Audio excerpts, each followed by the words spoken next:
Hello friends, welcome to आशुष life sciences.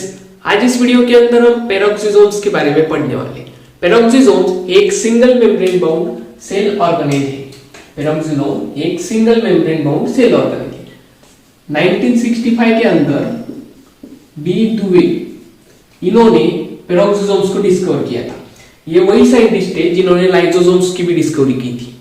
अब peroxisomes का composition हम देख लेते हैं।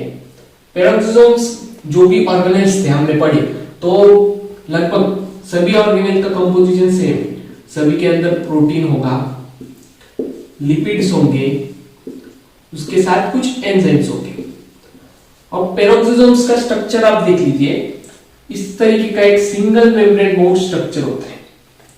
अब इसके अंदर कुछ जो एंजाइम्स है, इसके अंदर जो एंजाइम्स है, पर्टिकुलरली जो ऑक्सीडेटिव एंजाइम्स होती है, इसके अंदर ऑक्सीडेटिव एंजाइम्स, ये जो ऑक्सीडेटिव रिएक्शन है उसमें भी रोल प्ले करता है। अब एंजाइम्स कितने होंगे? लगभग 50 से 60 तक 50 एंजाइम्स इसके अंदर प्रेजेंट होते हैं। और इसका नंबर आप देखेंगे कि पेरोक्सिसोम्स का नंबर कितना है। तो हर एक सेल के अंदर जो भी सेल्स है, सेल्स के अंदर ये जो ऑर्गेनेल प्रेजेंट है, लगभग इसका 1000 तक, मतलब 10 से लेके 100 से लेके 1000 1500 तक इसका नंबर जाता है। इतने पेरोक्सिसोम्स एक सेल्स के अंदर प्रेजेंट हो सकते हैं। और ये ऑक्सीडेटिव जो रिएक्शंस होती है, ऑक्सीडेटिव रिएक्शन, उसमें रोल प्ले करते हैं इसका। और इसके अंदर एक कैटालेज नाम का एंजाइम है, कैटालेज। अब ये जो कैटालेज नाम का एंजाइम है, इसे इस पेरोक्सिसोम्स के अंदर मार्कर एंजाइम भी कहते हैं, क्योंकि इसका बहुत बड़ा रोल होता है। आप देखिए, जो H2O2 हाइड्रोजन पेरोक्साइड, अब ये पेरोक्सिसोम्स है, इससे आप मतलब भी समझ सकते हैं कि पेरोक्सिसोम्स मतलब इस जो H2O2 है, इसका रोल इसमें कुछ है। और जोम्स का मतलब आप समझ सकते हैं कि बॉडी ऐसा मतलब होता है जोम्स का। अब H2O2 जो हाइड्रोजन पेरोक्साइड है, कभी हम गिर जाते हैं, चोट आ जाती है, तो उसके ऊपर हम जो H2O2 कभी भी जो ड्रेसिंग करते उस बाउंड की, तो H2O2 का यूज किया जाता है। जो व्हाइट कलर का फेस जो जम जाता है, वहां पर झाग, व्हाइट कलर का झाग बन जाता है, तो यही वो केमिकल है H2O2। अब ये कैटालेज नाम का जो एंजाइम है, क्या करेगा, इसमें से जो वाटर H2 और ऑक्सीजन, इन दोनों को सेपरेट कर देता है। और जो सेल का जो बर्स्ट है, जो लाइसिस हो सकता है, जो भी रिएक्शंस है, उससे सेल को ये प्रिवेंट करता है।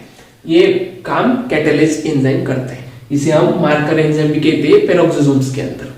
और इसके कुछ फंक्शंस हम देख लेते हैं। अब फंक्शंस में आप देखिए, फंक्शन, अब यहाँ पर मैं फंक्शंस लिखता हूं। उसके पहला फंक्शन, तो अगर मैं प्लांट्स की बात करूं, तो प्लांट्स के अंदर फोटो रेस्पिरेशन जो होता है, वो पेरोक्सिसोम्स के अंदर ही होता है, फोटो रेस्पिरेशन। अब फोटो रेस्पिरेशन आप समझ सकते हैं, photo means the light and respiration means the respiration process. Plants क्या करते हैं, सुबह जो ऑक्सीजन को एक्सेल करते हैं और कार्बन डाइऑक्साइड इनहेल करते हैं, लेकिन थोड़ी मात्रा में वो अलग चेंज भी करते हैं। ऑक्सीजन को भी वो इनहेल करेंगे और CO2 को एक्सेल करेंगे, वो फोटो रेस्पिरेशन प्रोसेस है। अब उसमें प्लांट्स के अंदर भी वो प्रोसीजर होती है, फोटो रेस्पिरेशन, वो पेरोक्सिसोम्स के अंदर होती है। अब बायोसिंथेसिस करता है, बायोसिंथेसिस किसका करता है? जो भी लिपिड्स होंगे, लिपिड्स का बायोसिंथेसिस पेरोक्सिसोम्स करता है। उसके बाद में जो भी कुछ फैटी एसिड्स होंगे, फैटी एसिड्स, और ये फैटी एसिड को क्या करता है, ये फैटी एसिड को ये स्मॉलर मॉलिक्यूल्स में ब्रेक डाउन कर देता है। स्मॉलर मॉलिक्यूल्स, एक फैटी एसिड हुआ, ऐसा कुछ बड़ा फैटी एसिड हुआ, तो क्या करेंगे, स्मॉलर मॉलिक्यूल्स में इसे ब्रेक डाउन कर देंगे। यही काम होता है पेरोक्सिसोम्स। तो ये भी एक फंक्शन है।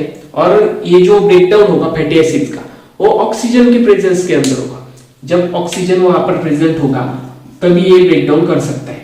और उसके बाद में जो भी बाइल सॉल्ट्स होते हैं, बाइल सॉल्ट्स जो लीवर के अंदर जो बाइल सॉल्ट्स होते हैं, उसका बायोसिंथेसिस भी ये करता है।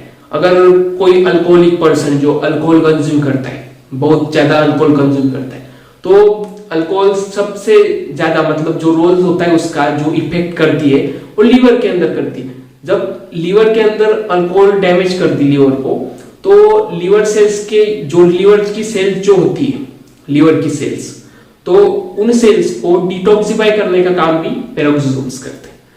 ठीक है, उसके बाद में जो भी डोलिकॉल है, डोलिकॉल बाइल सॉल्ट, इनका बायोसिंथेसिस करते हैं।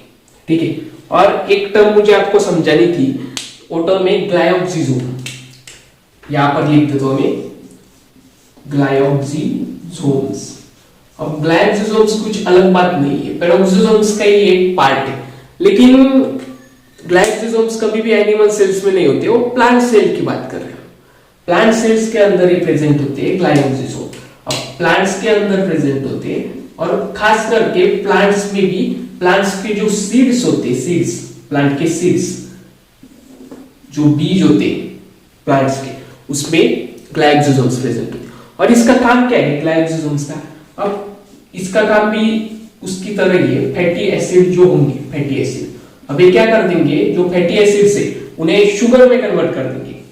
अब प्लांट के अंदर शुगर जो है, शुगर से मतलब एनर्जी फॉर्म करता है प्लांट के अंदर, तो कुछ दूसरे सोर्सेस नहीं होते, तो इसका काम यही है कि फैटी एसिड को कन्वर्ट कर देता है शुगर में, ग्लाइकोजोम का काम।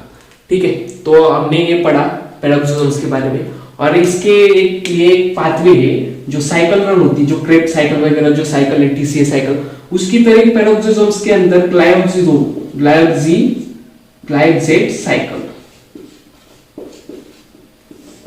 ग्लाइकोजेट साइकिल एक साइकिल है, इसके बारे में भी हम पढ़ेंगे।